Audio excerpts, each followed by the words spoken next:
கௌதம் மதுமிதா சீரியலில் நாளைக்கு ஒரு வேறு லெவல் எபிசோடு வந்திருக்குன்னே சொல்லலாம். மதுமிதாக்கு கௌதம் மேலே வந்து லவ் ஸ்டார்ட் ஆகிடுச்சுன்னே சொல்லலாம். அதுக்கு முன்னாடி வீடியோ பிடிச்சினா லைக் பண்ணிட்டு பார்த்து சப்போர்ட் பண்ணுங்கள் ஃப்ரெண்ட்ஸ்.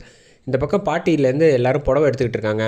அப்போ மதுமிதாக்கு கிட்ட வந்து தனியாக பேசணுங்கிற மாதிரி கௌதம் எல்லோரும் முன்னாடி வந்து கூப்பிடுறாப்புல. மதுமிதா அவங்ககிட்ட தனியாக பேசணும், கொஞ்சம் வரையா அப்படின்னு கூப்பிட்டோன்னே, அதான் மாப்பிள்ளை கூப்பிட்றாருல போ அப்படின்னு சொன்னோன்னே கௌதம் அழைச்சிட்டு வந்து பேசுகிறவங்க மதுமிதா, என்ன விஷயமா என்ன கூப்பிட்டீங்க அப்படின்னு சொல்கிறப்ப, அதுவா நானே இந்த புடவை நகை விஷயத்தில் நிறைய பிரச்சனை வரும், இந்த சடங்கு கேள்வி கேட்குறதுல இடக்கு முடக்க ஆகிடுமோன்னு நான் பயந்துட்டு இருந்தேன்.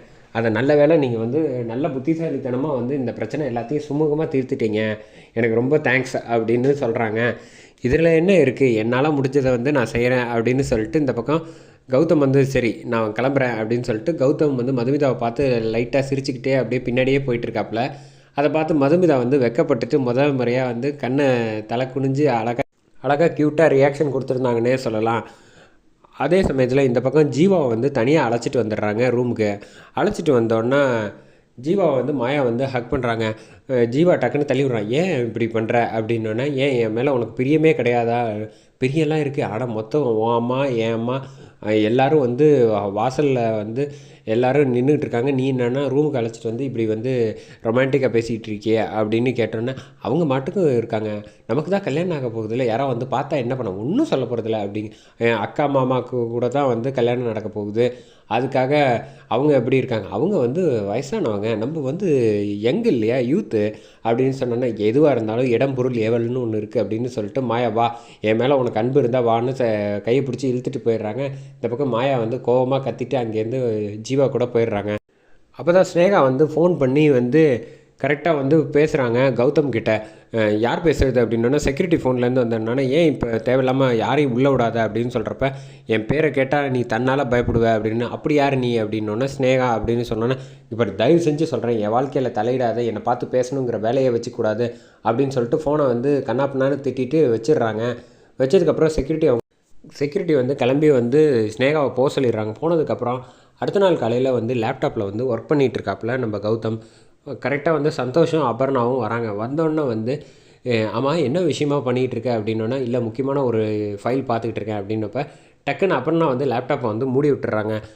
நீ எப்போ வந்து அப்படின்னு, ஆமாம் யார் வந்து நிற்கிறா என்ன ஏதுன்னு கூட பார்க்காம வேலை பார்த்துக்கிட்டு இருந்தா எப்படின்னா அபர்ணா கையை பிடிச்சி கௌதமை வந்து கீழே வந்து அழைச்சிட்டு வந்துடுறாங்க. அழைச்சிட்டு வந்தோடனே, ஆமாம் என்ன விஷயமா வந்திருக்கீங்க அப்படின்னோடனே, கரெக்டாக வந்து உனக்கு நாங்கள் 2 பேரும் வந்து கிஃப்ட் கொடுக்க வேணாமா, ஒரு சர்ப்ரைஸு அதுக்காக தான் அப்படின்ட்டு கோட் வந்து கொடுக்குறாங்க கௌதமுக்கு.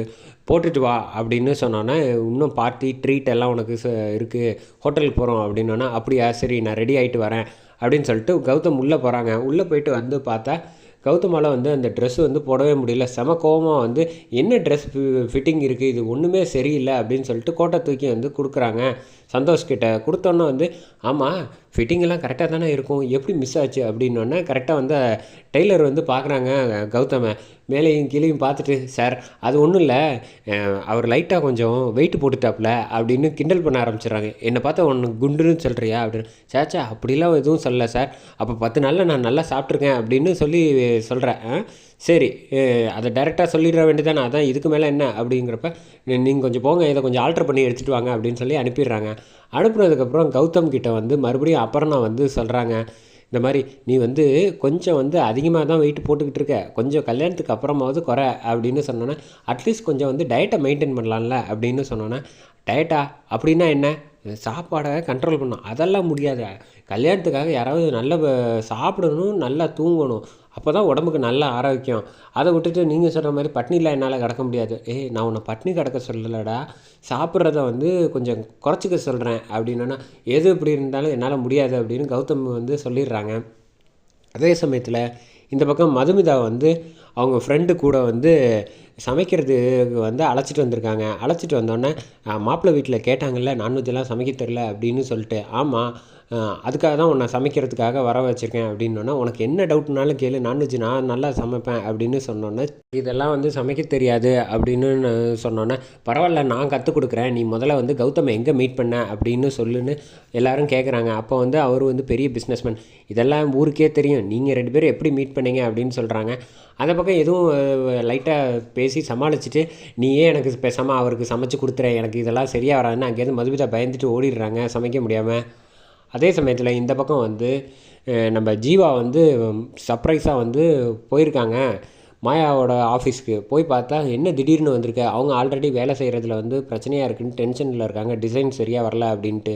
சரி நம்ம இன்றைக்கி வந்து ஸ்பெஷலாக வெளியில் போகலாமா அப்படின்னு கூப்பிட்டோன்னே, நீ வர்றதா இருந்தால் என்கிட்ட ஒரு வார்த்தை கூட ஃபோனில் சொல்லிட்டு வராமல் இவன் திடீர்னு வந்தால் எப்படி, நீ எத்தனை ட்ரிப்பு கூப்பிட்ருக்க, நான் உனக்கு சர்ப்ரைஸ் செய்யலான்னு ஆசையாக வந்தால் நீ என்ன இப்படி பண்ணுற அப்படின்னோடனே, வா வந்து நம்ம வந்து பார்க்குக்கு போகலாம் அப்படின்னு சொன்னோன்னே, என்ன பார்க்குக்கு அப்படின்னு கேட்டோன்னே, பார்த்தா வந்து நம்ம ரைடெலாம் போவோம்ல உனக்கு கூட பிடிக்கும்ல அம்யூஸ்மெண்ட் பார்க்குக்கு அப்படின்னு சொன்னோன்னா, ஆஹா உடனே வந்து மாயா வயிற்றுல கையை வச்சுட்டு யோசிக்கிறாங்க, இவங்கிட்ட உண்மையை சொல்லாமல் மறைச்சி வச்சுருக்கதே சிக்கல், இதில் அங்கே போய் ஏதாவது பிரச்சனை வந்துச்சுன்னா என்ன பண்ணுறது, வேண்டாம் நான் உங்க கூட வரேன், ஆனால் வந்து அங்கே வேண்டாம், நம்ம வந்து ரெஸ்டாரண்ட் மாதிரி ஏதாவது ஒரு இடத்துக்கு போகலாம் அப்படின்னோடனே, சரி நீ என்ன விருப்பப்படுறியோ அங்கேயே போகலாம், நான் சீக்கிரம் வா வெளில வெயிட் பண்ணு, நான் கிளம்பி வந்துடுறேன் அப்படின்னு வந்து மாயா வந்து யோசிச்சுக்கிட்டே வந்து ஜீவா கூட கிளம்புறாங்க. அதோட முடியுது.